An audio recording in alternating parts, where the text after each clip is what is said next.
Operation Domination is underway. The ultimate game plan to dominate your NFL experience. With your hosts, Dan You gotta be confident about your Achilles when you Chase show up. Thornton, Yeah, I mean, I got him at Chris Tired of Dowhower, hearing about Mr. Pointless in fantasy this season. and Adam LaRue. Don't hope to win. Be great and dominate.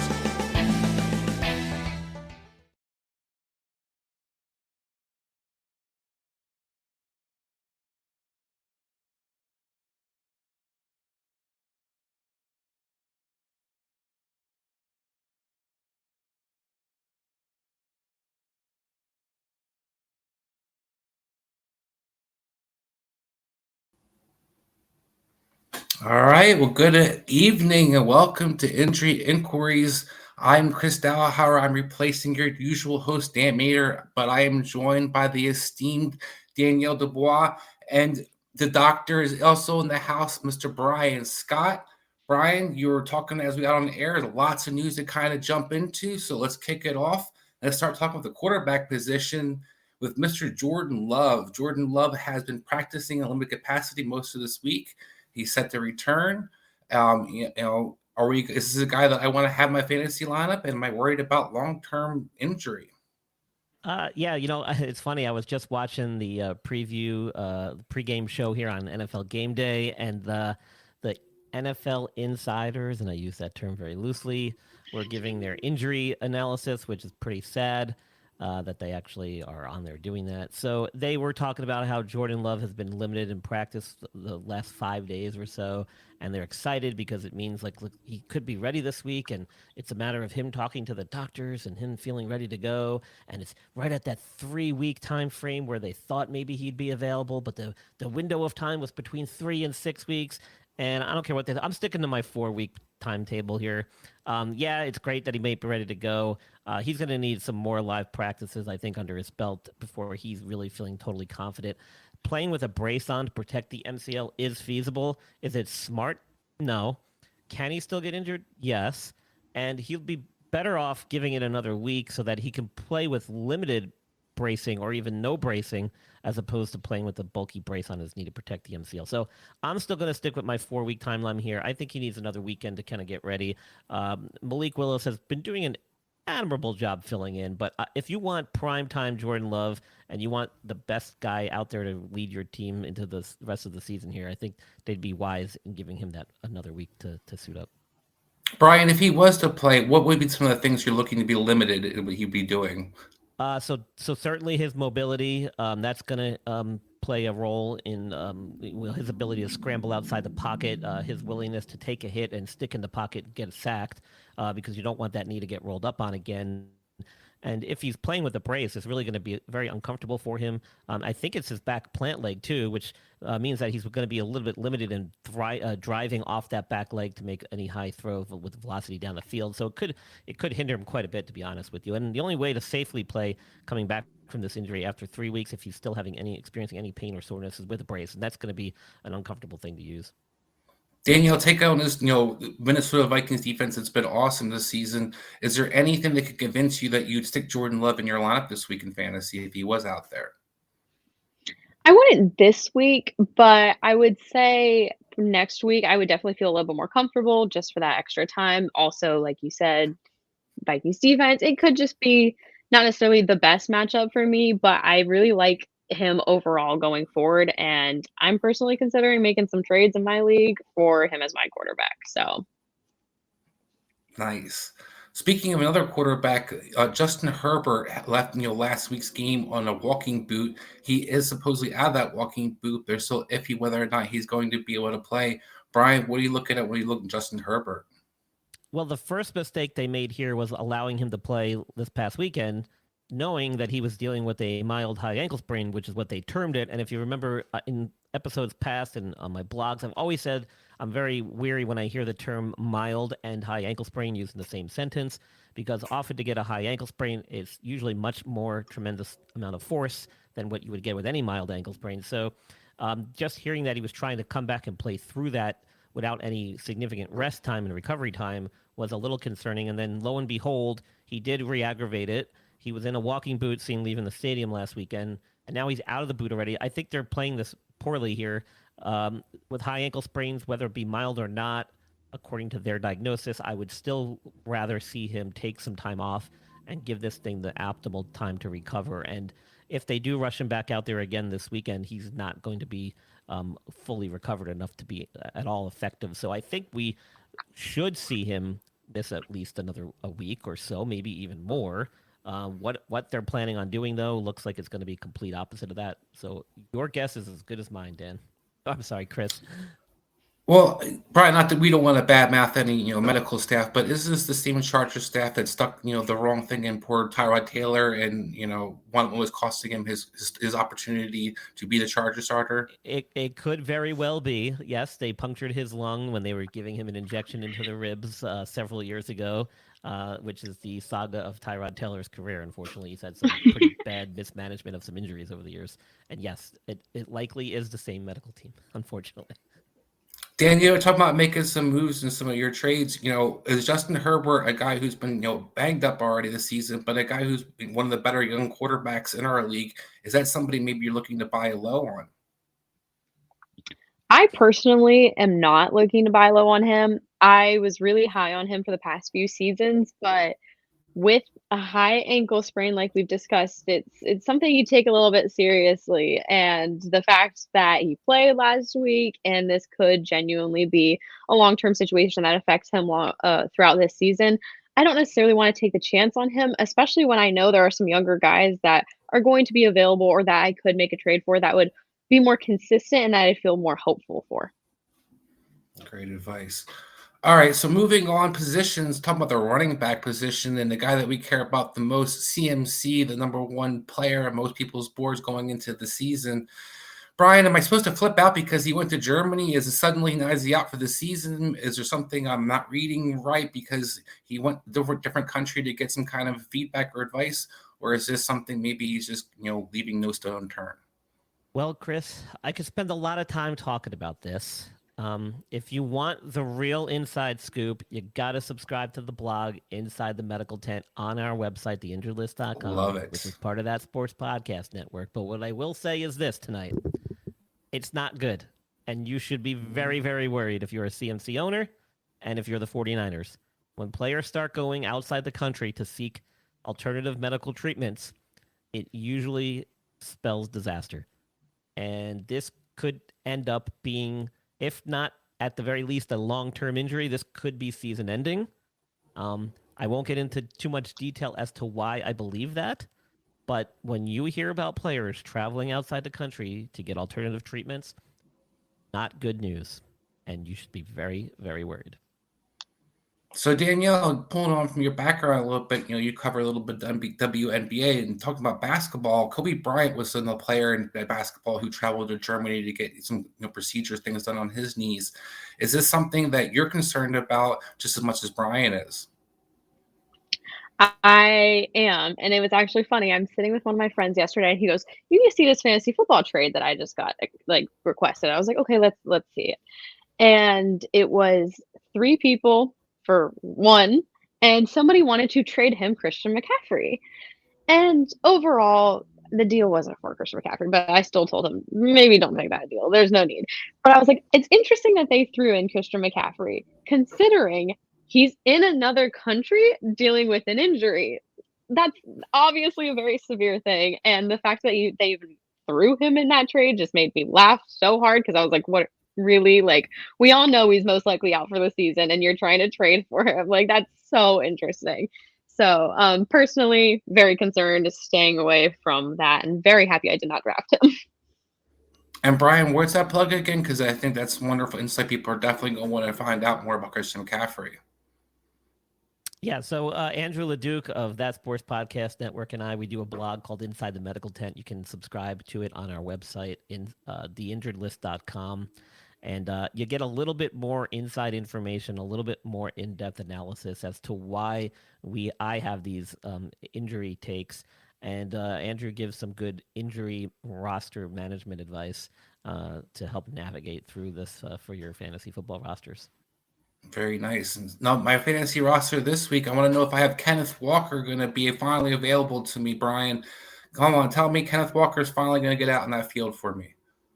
Well, he's dealing with that oblique thing. Last week, it looked like he was going to be ready to go, and he was seen in warm-ups and stuff on practice day leading up to the weekend game, kind of favoring it. He should have had enough time to recover now. I think we will see him back. If he's been able to get on the practice field the next 2 days here, then I think this should be a return week for him. All right, moving on. Other positions, Raheem Mostert has been limited again yet in practice this week. Limited last week, did not return, wound up being downgraded to doubtful. Are we going to have a chance for Raheem Mostert to return this week, or are we going to see more of what we saw last week? I think we'll probably see more of what we saw last week. Unfortunately, Raheem Mostert, historically speaking, has not been very durable, and he's had a lot of injuries throughout his career. And just when you think he's coming back, either something else pops up or he ends up missing time. So I don't think we're going to see this change anytime soon with him, unfortunately. I'm very skeptical on his return this week. He's probably going to be listed as questionable. If he does make any type of comeback, it'll be probably not until a game time decision is made. So I wouldn't hold on to too much hope here. I'm not so committed to putting him in my starting lineup just yet.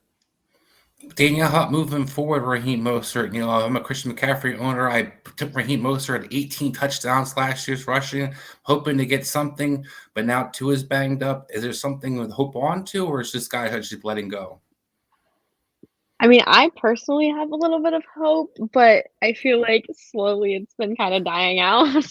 But I don't know. There's like a spot in my heart that like really loves Mostert, and I just have a lot of hope that he's gonna turn into something absolutely incredible. But most likely it's maybe not. So my best advice is maybe don't hold on to it, but I personally am because I'm an optimist. Like it. So this backfield kind of, both guys sharing this backfield in Pittsburgh, both Jalen Warren and Najee Harris are both banged up this week. What are we looking for in Pittsburgh's backfield? Am I firing up Cordell Patterson, or is there hope that I actually can get one of these two out there? I haven't been too much reading up too much on these guys, but it sounds like Najee Harris was just given a rest day. Whatever he's dealing with sounds like it's pretty minimal. I think we will see him. He's a young dude, very few years in the league. I don't think this injury has been reported as being anything serious. It sounds like he's just been giving some time off. So I think we'll see him just fine this weekend. All right. Jalen Warren was a guy who did not practice and was trending, was limited last week. So maybe he will be in there another week in the lineup. He did actually split time with Cordell Patterson. So probably not a guy you want to have in your lineup regardless. But a guy that maybe wasn't in your lineup, but you're excited to see some flashes of the old guy of last year, and that's Austin Eckler. Went down with a concussion this past Monday. Is definitely going to be out for this week. Is Austin Eckler a guy that I'm worried about long term, or is this a guy that, hey, once this concussion thing moves on, maybe he can be back out there and get in my lineup soon? Well, unfortunately, as with all concussions, it really is a subjective thing. They're going to kind of monitor him day by day. And unfortunately, with concussions, it typically ends up being a day by day kind of analysis here. So until you actually see him doing anything on the practice field, that means he's not nearly or even close to being ready. You have to be able to get through physical exertion and activity in order to basically be cleared.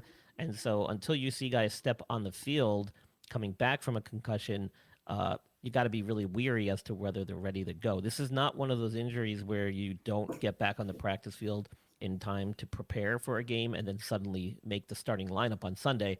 This is one of those things where you have to work your way back onto the field. That's the telltale sign that they're making their way back from a concussion, and that's just part of the NFL concussion protocol. So until you see him actually at practice participating, I don't expect him back. We'll have to see what happens next week and whether or not he gets back on the practice field. But as of today, he is not.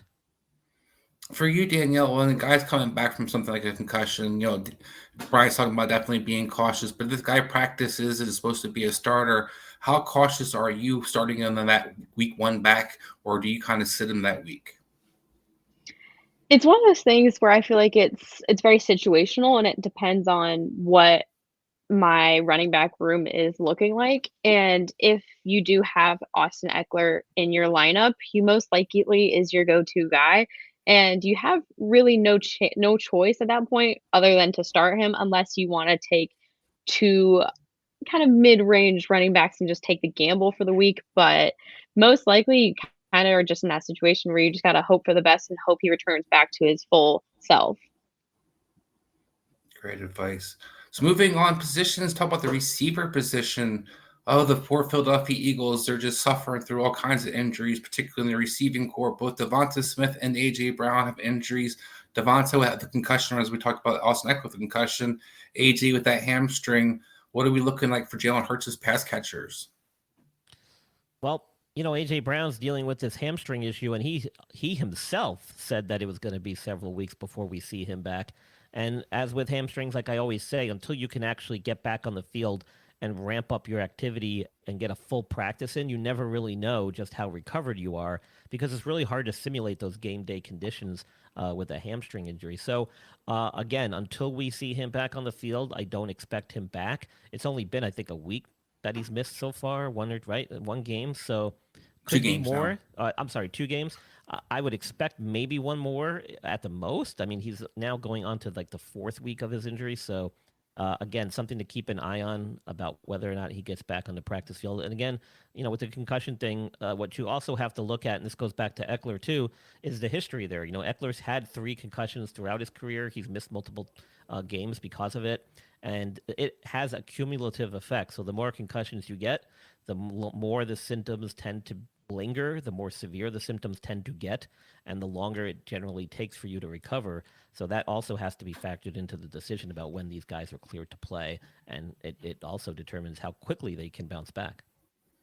Danielle, with these guys having these concussions, do you think there'll be more trends with players trying these new helmets and trying different things, that are out there to protect their heads, or is it, quote unquote, not cool enough because it's this big balloon thing you look like you have on your head?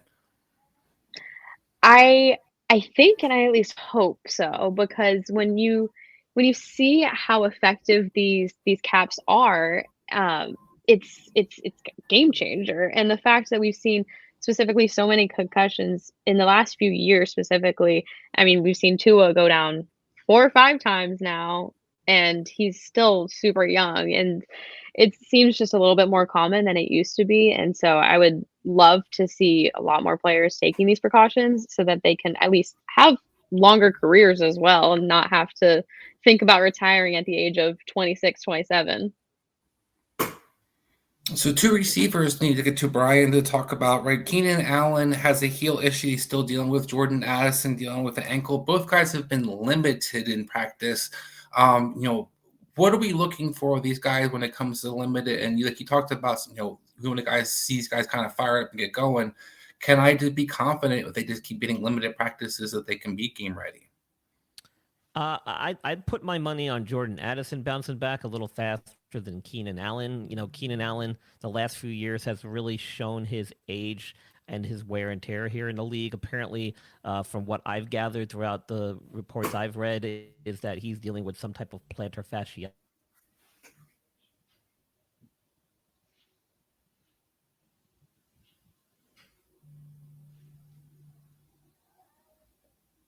Oh, I think we might have lost Brian for a second there. Yeah, but he was talking about plantar fasciitis. I think that was definitely the injury that he is suffering. That's something Justin Herbert also is suffering from. The poor Justin Herbert is falling apart. But, we look at some of these receivers, Danielle, are these guys, somebody that we are going to, plug in our lineups when we can, like a Keenan Allen and Jordan Addison, if I do have them healthy, or are these guys that, like we talked about the concussions, or are you going to wait and see? I feel like for me, at least, it's a wait and see, especially just with the past, specifically that Keenan Allen has had in the past few years. I feel like the wait and see is kind of the perfect way to go for him because I feel like me and everybody else is a little bit hesitant with the way Allen is right now with his style of play and then just injuries that have accumulated over the past few years. So I feel like for him, the best advice I could say is to maybe wait a week. And if it seems like he's back to himself or can at least get you some consistent average points, then you can start sticking him in your lineup. But I always kind of err on the side of caution for injuries, especially someone with a little bit of a past. Yeah, I tend to agree. I'm not one of the people who like to just plug guys in, especially if they're going to be on the snap count. I'm always worried about that. So when we get Brian back, we're going to dive into tight ends. But as we're waiting for Brian, we had Trey McBride have a concussion issue as well this past week. It seems like a lot of concussions. Talk about the helmet thing. The tight end position in general, Daniel's been a real dicey position for fantasy owners. Is Trey McBride somebody? If I don't have Trey McBride in my lineup this week, if there's somebody that maybe you're thinking you might look at, maybe in the Patriot uniform. Ooh, interesting. I don't know. I feel like tight end's a tricky business. I mean, it seems like if you don't have Travis Kelce, you're kind of just suffering. But then we see this year that that's not necessarily the case. And this year, if you have Travis Kelce, you're suffering, aka me. So if I can't put in Trey McBride, I would maybe take a gamble at Hunter Henry. The real question is just if the quarterback can get to him. I have him on my bench, especially after that Seahawks game. He looked really good, was getting almost all of the receptions except for, I think, one target to Pop Douglas. So it's kind of a gamble, and it really depends with him. So I wouldn't necessarily feel super confident telling you to ever take a Patriots guy and put him in your lineup. But if you want to have a little bit of fun and roll the dice, Hunter Henry could be your guy because when he gets the ball, he gets something done with it. Yeah, if they just stop throwing the ball to Austin Hooper, I think it would be perfect. And the 49ers aren't a bad matchup, so it could be a guy to look at. If I do think there's a good chance McBride's probably going to be out this week. We don't have Brian, but we talked about the concussion thing. You have to go through protocol. You have to be cleared first. And this is one of their better players for Arizona. I don't see them necessarily trying to rush this guy back out. So I definitely think teams or people are going to want to look for alternatives. Hunter Henry or some other guys might be one of those options. Talking about another option. Go ahead. Not to interrupt, but McBride also did not practice today, which means if he didn't practice by Thursday, most likely a no-go. Yeah, probably not going to be a guy that you want to have in your lineup. Another tight end who did not practice this week and has a good chance might be out. Sam Laporta had a lower ankle sprain, so that's a good sign. It wasn't a high ankle sprain, the low ankle sprain. Laporta hasn't kind of been the star of fantasy that he was last year per se yet, but yet another guy that we do have, and you drafted pretty high to have in your lineups, probably have a tight end. Sam Laporta, if he's a guy that can't play this week, Danielle, is there somebody else? We talked about Hunter Henry. Any other guys maybe jumping to your mind that maybe you're looking at? I'm just trying to go through all the tight ends in my head that I think could be somewhat good. But Zach Ertz, that also could be a good one. He's usually not too bad. I think this year he's kind of averaging points, nothing spectacular, but I mean, haven't really seen spectacular performances by any tight end, to be honest. No, and I think that's a great call, Danielle. Actually, I know Austin Eckler, who's been one of the guys that Jay Daniels has been looking to check the ball down to. Zach Ertz can kind of be that safety blanket. So it is somebody who maybe be on people's radar, has some value this week. And then a team that's Washington's been scoring a couple points, so they're looking good. Moving forward, the last tight end position is George Kittle, who did return to practice. George Kittle's a guy that I love, but is a guy that, going to take on your Patriot team. I know that's going to be hard. Do you think George Kittle is going to be a guy that we're going to see out there this week? And if he is he somebody that people should be playing in their fantasy lineups, Danielle? If he's playing, I'm playing him as well. He's too good to be on your bench if he's coming back and he's healthy. Also, this Patriots defense has been shaky. We saw it at the beginning of the year. It seemed to stop the Bengals, no problems asked, only held them to one touchdown, and then it kind of all blew up since then. So I wouldn't be super worried about the defensive end of things. I would just be worried if there's going to be a certain snap count for him because I know he was limited in today's practice. So I'm assuming if he's out there, he's going to have a little bit of a timeline to how long or how many drives he plays, but you got to play him. Definitely agree. And then finally, but not least, the Swiss Army knife himself, Taysom Hill, had a chest injury, was unable to play last week, should be returning possibly back this week in time to play Atlanta Falcons. Taysom Hill is a guy that can be that wild card guy who can get the ball and being handed to him, being thrown to him. Taysom Hill is that maybe a guy that we're looking at as when we're Laporta or our McBride options if we can't play them this week, Danielle? Oh, easily. I kind of completely forgot about him considering he was out last week, but he is fully active, it says, and he should be ready to go. So, definitely somebody I would look towards. He's always a forgotten one, it seems like, in my mind, but he can get you some solid points. He's not going to be the worst. I like it. I like it. So Danielle, before we get out of here, maybe we'll get Brian back when we'll get little comments if he can. But what are you working on? Anything that you want to kind of let the viewers check out? And where can we check you out at? Yeah, you guys could follow me on Instagram at Danielle_Dub or on Twitter/X, whatever you call it, at Danielle Dubois. And if you guys aren't sick of my voice yet and you like to hear about hockey, then lucky for you, I have a hockey podcast called Round the Rink. It is live at 5 p.m. on Thursdays. And if you miss it live, don't worry. It's on Spotify and wherever you listen to your podcast. I love it. And just to let you guys know, Brian, even if he can't get on the air, is not taking any time off. He went to let you guys know that George Kittle is dealing with a hamstring, as he mentioned earlier, and they get him back full practice mode, but doesn't see him to being just ready quite yet. So maybe George Kittle will not be a guy that you have available to you this week. But I definitely encourage you all to check us out next week for Injury Inquiries. Dan will return. Daniel will be here as always. The doctor will be in the house. Appreciate you guys joining us and have a great weekend.